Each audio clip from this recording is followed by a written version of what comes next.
Yeah, I'm really glad I could give this talk because I found this slide a long time ago and I've been waiting for an opportunity to use it, right? I really like it.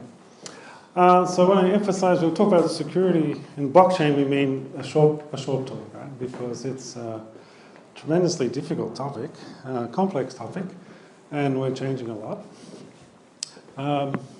This is actually a little piece from Jason's talk. I guess he didn't have time to get to it. It was talking about characteristics of what people are who understand this stuff. So I thought, oh yeah, this is a reasonable description of me, except price discovery markets are not strong in that way.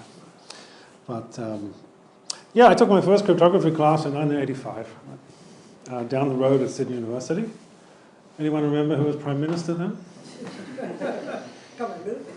Bob Hawke. And we just won the America's Cup the year before.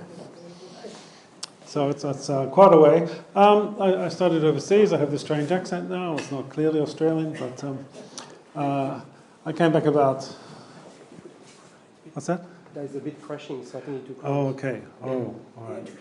Pull the mic away. Yeah, okay. Can you still hear it? Yeah, okay. All right, fine. Thank you. All right, good. Yeah, so I've been in this field for a long time, mainly in security, after cryptography and risk, but now I'm very glad that, blockchain, Bitcoin has sort of come back and drawn life into this idea about cryptography being practical again, right? You can actually go into Seek and see an occasional job now, maybe one a week, that actually mentions the word cryptography, right? And not a misspelling of cartography, right? It's really, really good. Okay, so what the two topics we're going to talk about tonight is security in the blockchain and security applications for the blockchain, using the blockchain. So can we trust the blockchain to actually provide us security? And then if we can do that, what can the blockchain actually do for the security function? Yeah. Okay, security in the blockchain. So you hear a lot that blockchain is trustless. So I guess we should say that when we talk about Bitcoin, we can say that's the blockchain, right? So this is the original blueprint of what the blockchain meant. This is where the name comes from. And sometimes talking to business people, they're very like, what do you mean blockchain? It actually means blocks that are chained, right? It's not a very fancy name. It's not a very catchy name, but I think it's come here now. And it's the fact that we can put data out into the public, we can share information on it in some magical way that it's trustless. Or if we have multiple nodes, we then produce trust where we didn't have trust before. It's not quite true, right? So there's a lot of trust in the mathematics behind the blockchain and the algorithms. We have to really trust in the software. So it's the examples that Jason was giving is that we're not quite there yet, right? So most complex software system takes years to get right, iron out all the bugs. And frankly, I don't think anyone now who's producing these systems is taking as much careful time as they can to get it right. It's a time to get to market. It's a time to make things productive. And I'm sure if something gets cut, it's going to be the software development and testing cycle. And lastly, we need trust in the service providers. So even though we talk about a Bitcoin or a blockchain ecosystem, the bigger ecosystem is those systems which interact onto the blockchain. And they have to be secure as well. So Mt. Gox is one of the famous Bitcoin exchanges. Any business which expects to be able to take use of the blockchain, it also has to be trusted. So there's trust in the system, trust how it's developed, and trust how it's connected. If you kind of play this out a bit, these are the security principles that we need inside. We always talk about cryptography, crypto. Man, just let me test something here. If I ask you, just on the Bitcoin blockchain, how much encryption is in the Bitcoin blockchain? Do you encrypt transactions? Do you encrypt blocks? Do you encrypt collections of blocks? Well, there's two types. You get stream and block. No, but which parts of Bitcoin are encrypted? Right?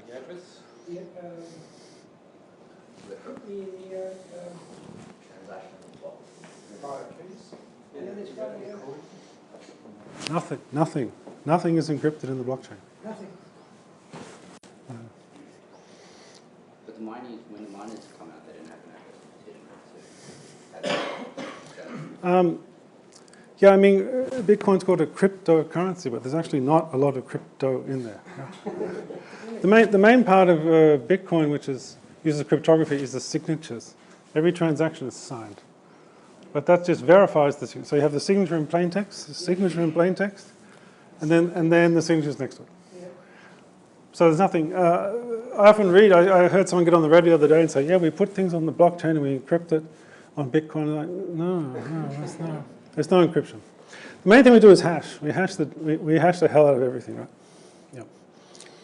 And that's, but there's no secret parameters associated with hashing functions, right?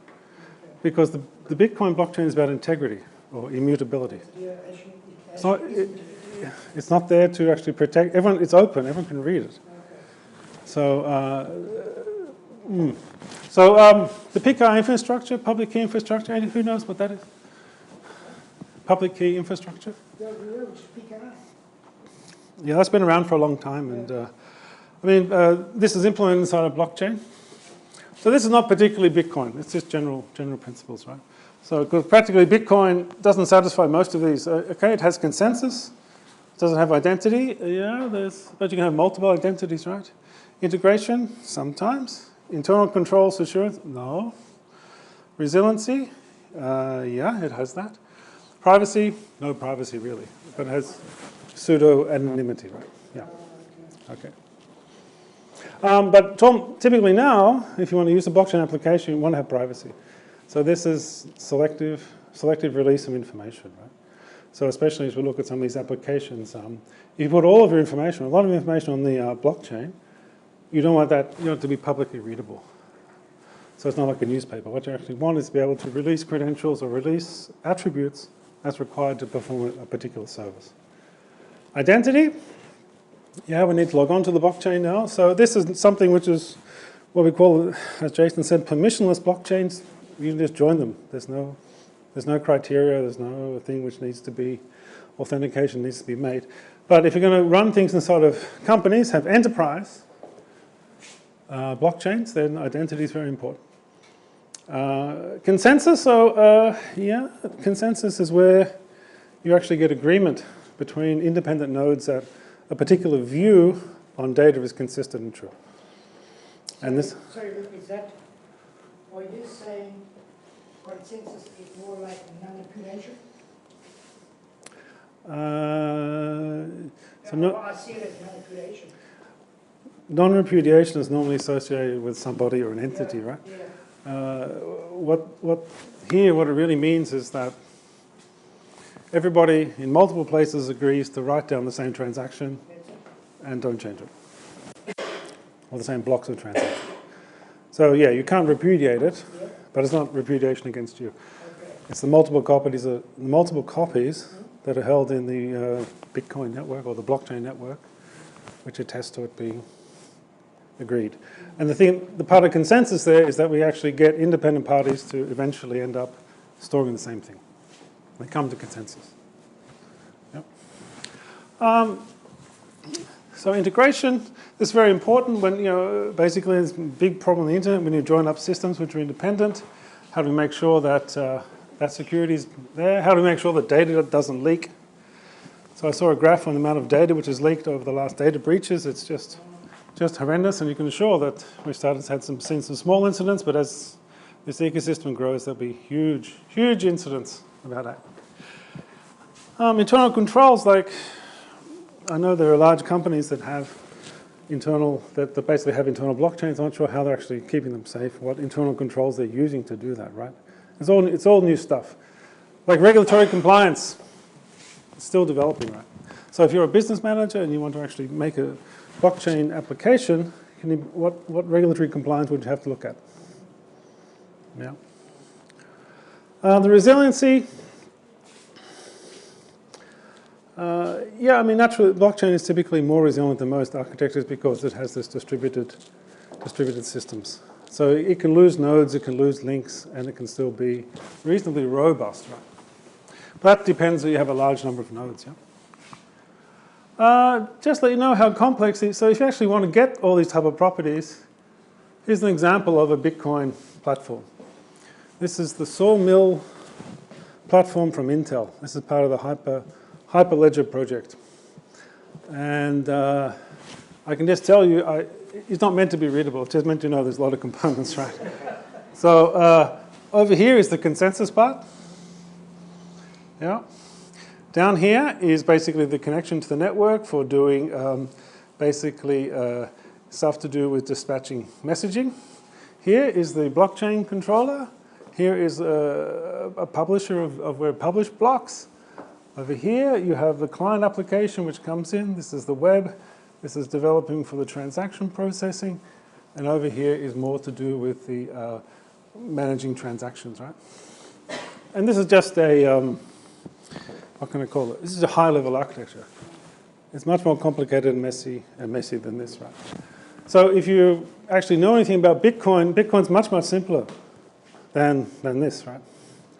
But when you're going to actually, so this is something you can download for free and play with from this Hyperledger. So Intel's betting the house on this because they really, okay, apart from chips, but I mean, one thing I just mentioned, you can't read it here, but it says POET 1, POET. This stands for proof of elapsed time.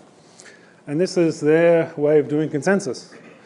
And I just mention this because, you know, the hashing associated with doing proof of work in Bitcoin is burning, is it 0.5% of the world, 0.5% of the world's electricity? It's something like this, right? It's noticeable. Yeah?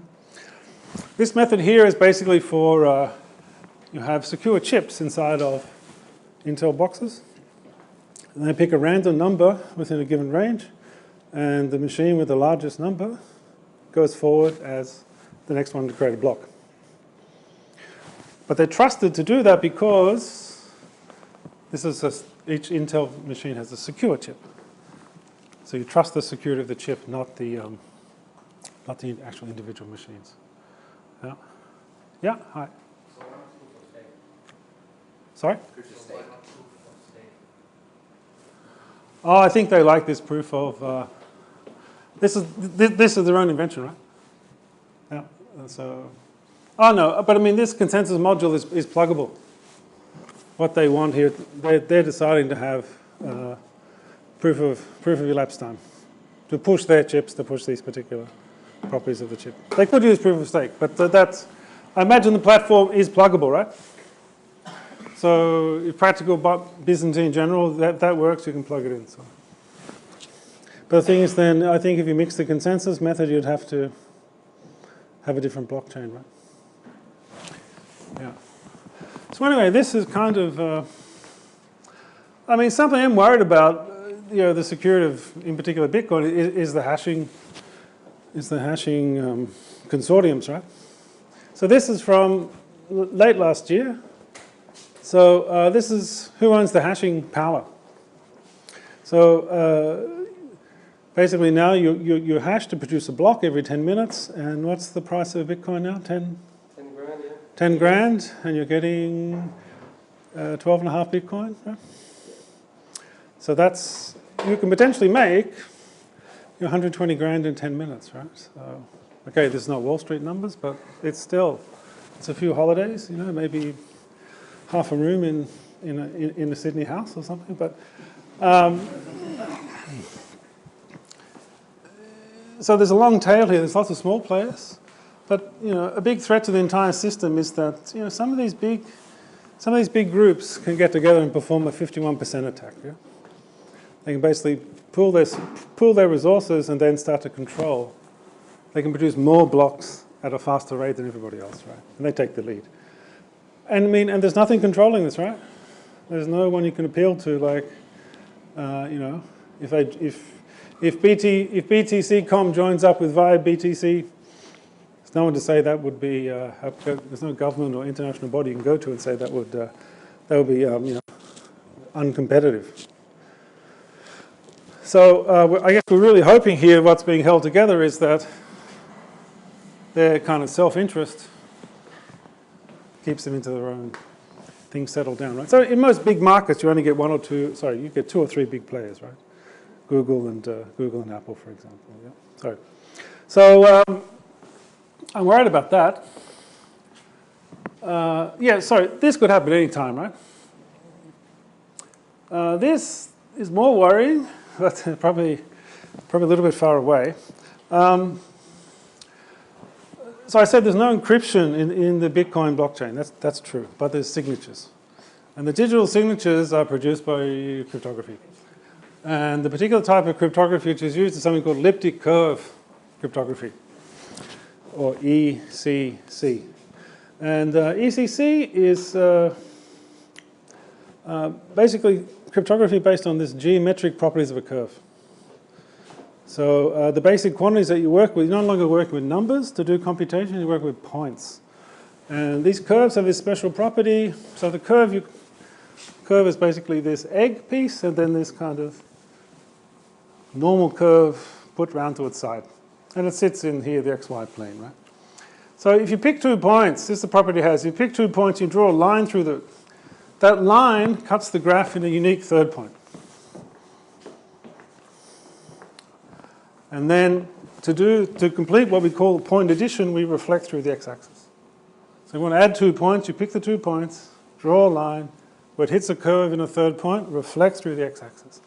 So P, and this is defined as P1 plus P2 is equal to P4.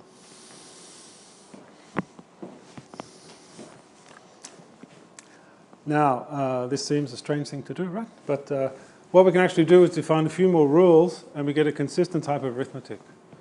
Yeah, and we can encrypt a value by basically start adding points and jumping around on the curve so many times we can't remember where we started from.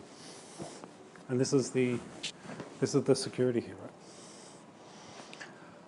right? Good news is that it's very secure. It's very hard to undo these geometric operations. So this gives us relatively short key length. So all the signatures, for example, in Bitcoin are 256 bits in length, okay? If they were using, say, an RSA system, they'd have to be 2,000 bits. So think about how much bigger that would make the blockchain, which is now, what, 130 gig Bitcoin blockchain, something like this. Very hard to download, right? Also, too, it's not encumbered by patents. So it's used in Bitcoin, it's used in Ethereum, it's probably used in many other implementations. But unfortunately, it can be broken efficiently by a quantum algorithm. So you may have heard about quantum algorithms. Let's just have a little quantum algorithm talk. So who's heard of Shor's algorithm?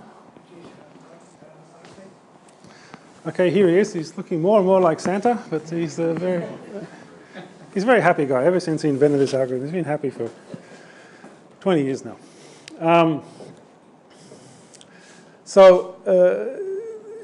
This algorithm here, we aren't going to show Shor's algorithm, but generally speaking, these two curves are just trying to contrast between this is the amount of work it takes to actually break a system, and this is the amount of work it takes to actually use it. Yeah? So there has to be a big gap here. So if these curves were too close, then either the system is crazy easy to use or crazy easy to break. Yeah? So, and typically, the gap here is what gives us our security, right? And what Shor's algorithm does is basically bring this curve down to this curve. That is, if you have a quantum algorithm, a quantum computer, which can run this quantum algorithm, the time it takes to break this crypto system is the same time it takes to use it today. And that's a worry. Yeah. And this is fatal. Do you know this? We can't come back from this, right? Now we're probably how far away from this are we? Well, I'm giving a talk soon on quantum computing. I'm trying to guess how far away we are. I would say, realistically, probably 2050. I'm thinking that, right? Yeah, but probably that sounds not exciting. So I'll probably in my talk I'll say 2030 or 2025 and tell people get under your. I don't know. It's like saying when's. I often ask people, when do you think half the roads will be full with electric cars? Give me a year. I mean, not 1 or 2, but a reasonable fraction. Again, I'd say 2050, right? Something like this. So, but to be clear, this is just not a problem for Bitcoin. It's a problem for all cryptography, right? And Bitcoin is meant to be going on for quite a while. How long does Bitcoin go on for? 9 Tell me. 9 years. More. No, 2008 is the white paper, and 2009 is the first Genesis. Oh, no. How long will it go on for? How many more blocks will we produce? How much more Bitcoin do we have, right? So it's into, anyway, I'll tell you, it's into next century. So Bitcoin's meant to last for... 21. Yeah, 21, yeah. So it's still meant to run for another 100 years, right? No, it still runs after that. You just don't generate new blocks. Ah, so you can't mine. You No, can't so mine. Sorry, you don't not generate new blocks. You don't generate new rewards. You replace rewards with transaction fee rewards. Ah, yeah. So yeah, eventually we run out of, we can't mint Bitcoin, but we can still charge fees, yeah, on the transaction. Yeah. So even if this comes in 2050, it's still a worry for Bitcoin, because Bitcoin's meant to go on for another 50 years after that at least, right? So, but as I said, this is just something which this will cause a problem for everybody, right? Not just, all cryptographic, all the major cryptographic algorithms. So at the moment, there's something called post-quantum cryptography, and they're coming with algorithms which are resistant to these type of attacks. So we should say here that the Shor's algorithm is not some super fast computer which solves every problem possible. It specifically solves, unfortunately, these problems that we use for public key cryptography. Yeah? So it won't make cancer solutions faster. It won't do protein folding. It won't do DNA sequencing faster. It won't solve those problems, right? Unfortunately, just the ones it's very good at is crypto problems. That could change, but at the moment, we can still move on to new algorithms, and they're basically being examined based on different problems, and I guess we'll see a very, very hard fork at some point as we get on to the new algorithms. Right? I don't want to run out of time. Okay, improving security of the blockchain. Yeah, sorry, these are my security worries about blockchain in general. Just a few words about improving security. Oh, I think I've been speaking a little long, right? So I should... I got 5 minutes? Okay.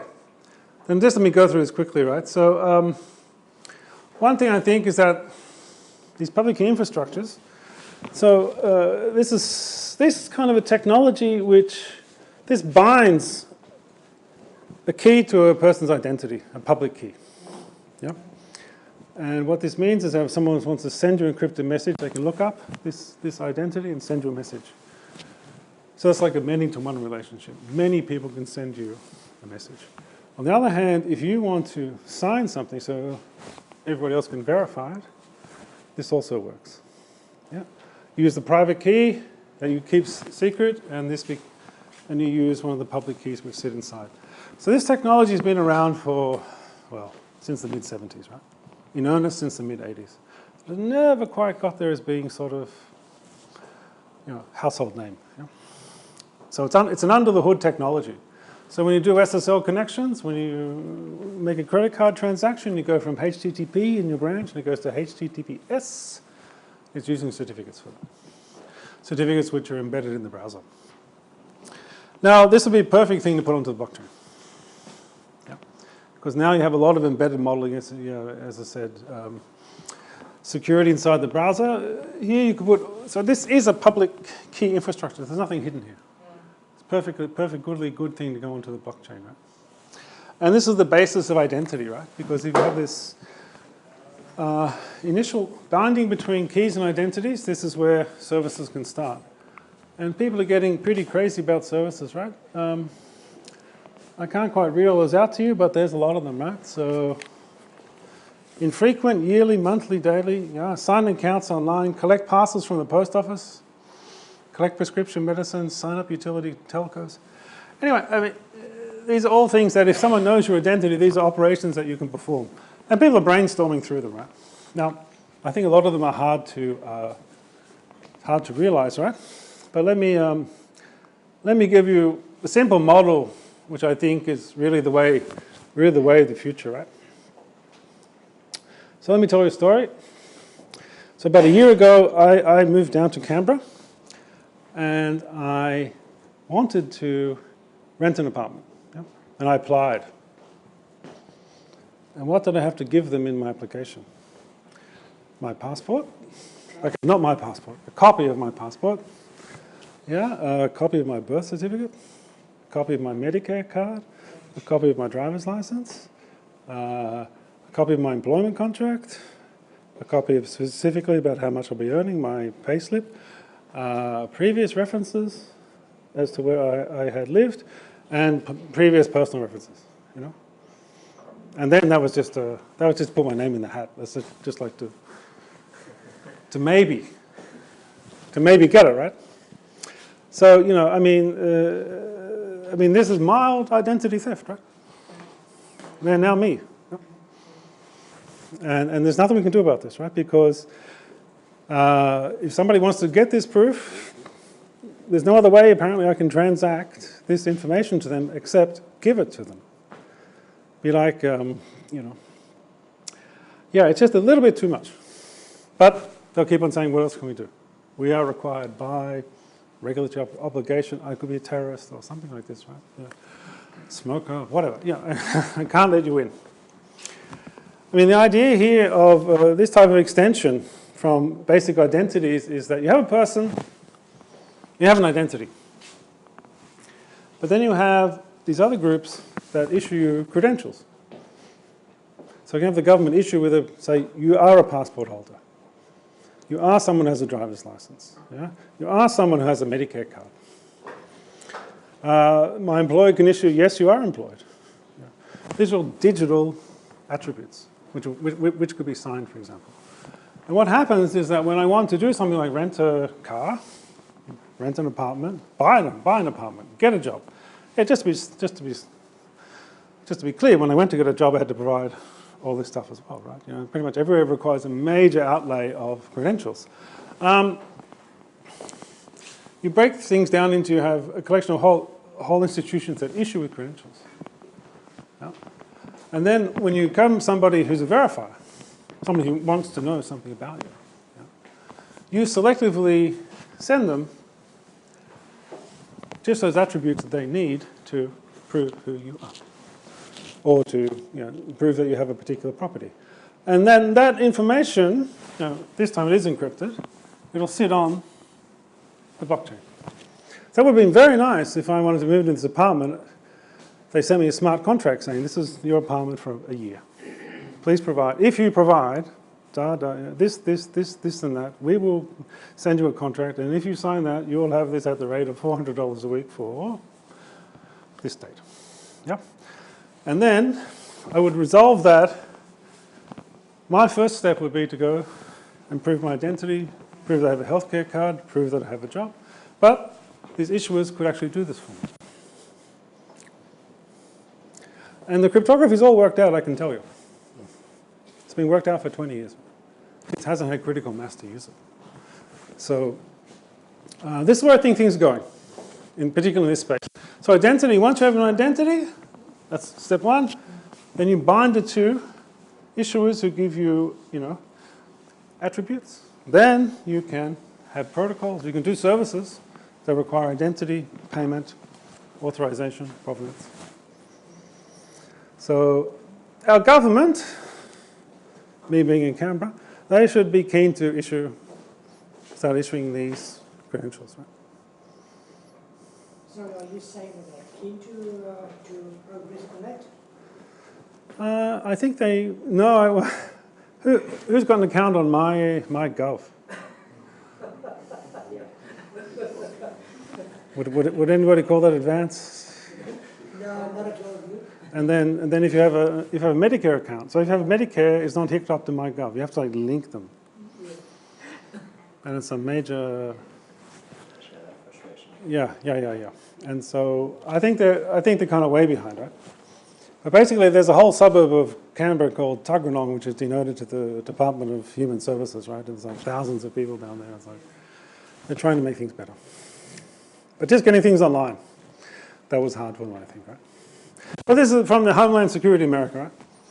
So they can see the advantage of this, because they want their identities to be all above board. Yeah. So I have a question regarding this one. It's a bit worrying to me when we talk about identities on public blockchain, because nothing is encrypted. Now, throwing away the driver's license or passport on a public blockchain, which is available by everybody, is kind of a concern. Now, you can store it in two ways. One is you encrypt it and store it on blockchain, which defeats the purpose of having it on the blockchain. So let's say you encrypt it using your own private key and then you store it on blockchain. What's the purpose? Nobody. No one trusts you to verify you've got a driver's license, right? So yeah, I mean, you can say, you know, they trust you to say you've got grey hair or something, right? But they're not going to say that you earn $100,000 or you. So you need certain institutions to make claims about you, right? Yeah, yeah. And then okay, the government could still keep all the information behind its, you know, on a database or something. There's a web interface. They verify and comes out. But in this case. Yeah, a hybrid model can make much more sense, but having it completely on public blockchain might be a bit. Yeah, I mean, the only thing we want to be on a public blockchain is to say that, you know, I want to go to you to give me an apartment. Here's the information you need. I'll extract it for you automatically, or it's already extracted. And I'll basically give you permission to go and fetch what you need. And actually here, for example, you can make very fancy protocols, right? So for example, let's say you want to have a condition like, I'm only going to rent the apartment to you if your net income is more than a third of the rent. So even if you can afford it, we want to make sure that you can still have time for holidays and things, right? You can actually change these proofs. So of course, the easy way to do that is send you my income, and then you say, oh, okay, yeah, they check that it's less than a third, right? So you can actually have these protocols now where it'll just come back yes or no. I can claim that my income is it's more than 1/3 of the rent. Then you can go out and do these claims and actually not release any information. These are called zero knowledge proofs. They're very tricky. I think I'll leave it there. Yeah, thank you very much.